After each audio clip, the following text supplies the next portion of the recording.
नमस्कार। आज हम भारत के अनुसंधान और विकास यानी R&D परिदृश्य पर थोड़ी गहराई से बात करेंगे। जी। हमारे पास इनसाइट्स IAS, इन्वेस्ट इंडिया, दृष्टि IAS और स्टडी IQ IAS जैसे कई स्रोतों से जानकारी है। हाँ, काफी व्यापक स्रोत हैं। तो हमारा मकसद है इन सबसे जरूरी बातें निकालकर ये समझना कि भाई भारत R&D में दुनिया के मुकाबले कहाँ है, क्या मुख्य चुनौतियां हैं और आगे क्या संभावनाएं दिखती हैं। जी बिल्कुल। तो सबसे पहले शायद यही समझ लें कि ये R&D यानी अनुसंधान और विकास असल में है क्या चीज। हाँ, ये अच्छा रहेगा। एकदम आसान भाषा में, देखिए, आसान भाषा में ये ज्ञान की एक व्यवस्थित खोज है। या फिर यूं कहें कि मौजूदा ज्ञान का इस्तेमाल करके नए उत्पाद, प्रक्रियाएं या सेवाएं बनाना या उनमें सुधार करना है। अच्छा, तो मतलब ये सिर्फ लैब में सफेद कोट वाले वैज्ञानिकों का ही काम नहीं है, इसके अलग अलग रूप भी होते होंगे, है ना? हाँ बिल्कुल। मोटे तौर पर आप कह सकते हैं 3 तरह के होते हैं।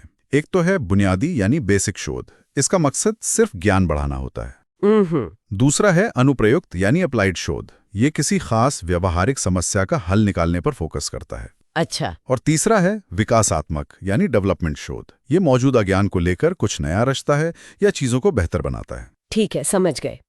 तो इस पैमाने पर भारत कहाँ खड़ा है? स्रोत तो कुछ चिंताजनक बातें बता रहे हैं, जैसे हम अपनी GDP का सिर्फ 0.64% ही R&D पर खर्च कर रहे हैं। हाँ, ये आंकड़ा अक्सर सामने आता है। और अगर आप तुलना करें तो चीन लगभग 2.4%, अमेरिका 3.5%, दक्षिण कोरिया 4.8% और इजराइल तो 5.4% तक खर्च करते हैं। तो हाँ, GDP के प्रतिशत के तौर पर हम काफी पीछे हैं। ये अंतर तो बहुत ज्यादा है। बिल्कुल। हालांकि एक और चीज है, कुल खर्च, जिसे GRD कहते हैं, gross domestic expenditure on R&D, वो 2020-21 में $17 बिलियन से ज्यादा हो गया था। तो ऐसा नहीं कि खर्च बिल्कुल नहीं बढ़ा है। अच्छा। और दिलचस्प बात यह है, जैसा स्रोत बताते हैं, कि इस कम खर्च के बावजूद भारत टैलेंट पैदा करने में काफी आगे है।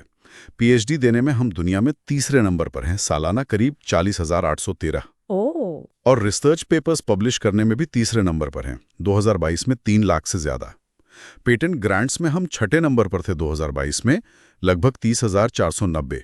तो मतलब प्रतिभा की कमी नहीं है, लेकिन शायद निवेश और माहौल की कमी है। और ये जो निवेश हो भी रहा है, इसका बड़ा हिस्सा कहाँ से आ रहा है, सरकारी या निजी? फिलहाल तो ज्यादातर सरकारी पैसा ही लग रहा है। कुल R&D निवेश का करीब 54% सरकार की तरफ से आता है। अच्छा। और इसमें भी अगर आप देखें तो सबसे बड़ा हिस्सा रक्षा अनुसंधान यानी DRDO का है, लगभग 30.7%। फिर अंतरिक्ष विभाग का नंबर आता है, करीब 18.4%। फिर ICAR यानी कृषि अनुसंधान परिषद, 12.4%। और फिर परमाणु ऊर्जा विभाग, लगभग 11.4%। और अभी हाल के अंतरिम बजट में भी तो R&D को लेकर कुछ बड़ी घोषणाएं हुई थीं। जी हाँ बिल्कुल। एक बहुत अहम घोषणा थी R&D के लिए 1 लाख करोड़ रुपए का फंड बनाने की। इसके तहत 50 साल के लिए ब्याज मुक्त लोन देने की बात है। 50 साल ब्याज मुक्त, ये तो काफी बड़ा कदम है। हाँ, इसका मकसद यही है कि निजी क्षेत्र को लंबी अवधि के बड़े रिसर्च प्रोजेक्ट्स के लिए प्रोत्साहित किया जाए। साथ ही रक्षा क्षेत्र में डीप टेक यानी गहरी तकनीक को बढ़ावा देने के लिए भी एक नई योजना का जिक्र था, आत्मनिर्भरता पर जोर देते हुए। ये तो हुई स्थिति और कुछ सरकारी कोशिशें, लेकिन वो जो निजी क्षेत्र वाली बात थी कि उनका योगदान कम है, ये एक बड़ी चुनौती लगती है ना? ये बहुत बड़ी चुनौती है। जैसा मैंने कहा, भारत में निजी क्षेत्र का योगदान सिर्फ 36.4% के आसपास है, जबकि आप अमेरिका, चीन, जापान, दक्षिण कोरिया को देखें तो वहां ये 65-70% या उससे भी ज्यादा है। इतना फर्क? हाँ। और स्रोत बताते हैं कि दुनिया की जो टॉप 2500 कंपनियां R&D पर सबसे ज्यादा खर्च करती हैं, उनमें भारत की सिर्फ 26 कंपनियां हैं, जबकि चीन की 301 है। ये दिखाता है कि हमारी बड़ी कंपनियां शायद अभी R&D में उतना निवेश नहीं कर रही जितना वैश्विक स्तर पर होता है। निजी क्षेत्र की कम भागीदारी के अलावा क्या जमीनी स्तर पर भी कुछ दिक्कतें हैं? फंड इस्तेमाल न हो पाना, ऐसा कुछ? हाँ, ये भी एक बड़ी समस्या है जिसका जिक्र स्रोतों में है। आवंटित फंड का पूरा इस्तेमाल नहीं हो पाता।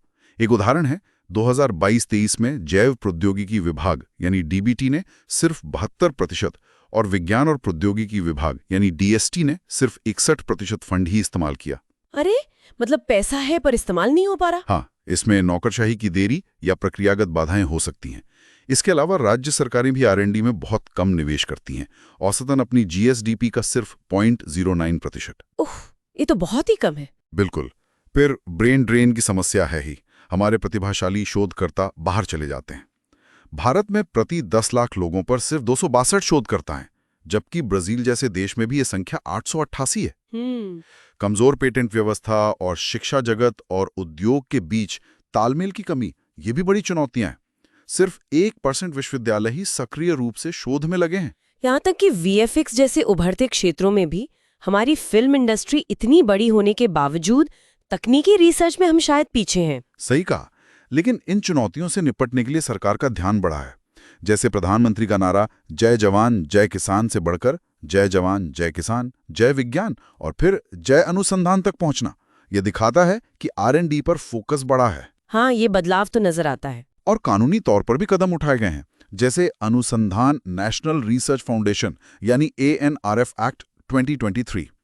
इसका लक्ष्य R&D फंडिंग को सुगम बनाना और अलग-अलग संस्थानों के बीच बेहतर तालमेल बिठाना है। National deep tech startup policy भी है। और पुरानी पहले भी चल रही होंगी, अटल इनोवेशन मिशन वगैरह। हाँ बिल्कुल, AIM, इंस्पायर, NID जैसी पुरानी योजनाएं भी जारी हैं। तो आगे का रास्ता क्या सुझाते हैं स्रोत? इन चुनौतियों से कैसे निपटा जाए? देखिए, सबसे अहम सुझाव तो यही है कि निजी क्षेत्र को और प्रोत्साहन दिया जाए। FDI में छूट, टैक्स में रियायतें, एक पेटेंट बॉक्स व्यवस्था बनाने की बात है, जहां पेटेंट से होने वाली आय पर कम, शायद 10% जैसा टैक्स लगे। अच्छा। लक्ष्य ये होना चाहिए कि R&D पर खर्च GDP के 1% तक तो जल्दी पहुंचे और फिर धीरे धीरे 2-3% तक जाए। उच्च शिक्षण संस्थानों को रिसर्च हब बनाना होगा, फंड का सही इस्तेमाल सुनिश्चित करना होगा और राज्यों को भी साथ लाना होगा। स्किल डेवलपमेंट पर भी जोर देना होगा। और आखिर में ये समझना भी जरूरी है कि R&D में निवेश करना इतना जरूरी क्यों है किसी भी देश के लिए? देखिए, R&D ही इनोवेशन यानी नवाचार की जड़ है। इसी से नई तकनीकें आती हैं, कंपनियां बाजार में आगे बढ़ती हैं, उनका रेवेन्यू बढ़ता है, ब्रांड बनता है, टैक्स लाभ भी मिलते हैं। लेकिन सबसे बड़ी बात, ये देश की लंबे समय की उत्पादकता और आर्थिक विकास की बुनियाद है। आप इजराइल का उदाहरण देखिए। उन्होंने R&D के दम पर कृषि में क्रांति ला दी, रेगिस्तान में खेती करके दिखाई। ये R&D की ताकत है। सही बात है। तो कुल मिलाकर सरकार ने जय अनुसंधान का नारा देकर अपनी मंशा तो साफ कर दी है, पर एक सवाल मन में आता है कि क्या सिर्फ नारा ही काफी है, या भारत को वाकई एक R&D सुपर पावर बनने के लिए निजी क्षेत्र को बड़े पैमाने पर साथ लाना होगा और ये जो फंड इस्तेमाल ना होने जैसी जमीनी दिक्कतें हैं, इन्हें दूर करना होगा, ताकि अनुसंधान सिर्फ एक नारा रहकर विकास का असली इंजन बन सके। ये बिल्कुल सही सवाल है। मंशा जाहिर करना पहला कदम है, लेकिन असली काम संरचनात्मक बदलाव लाने और कार्यान्वयन को मजबूत करने में है।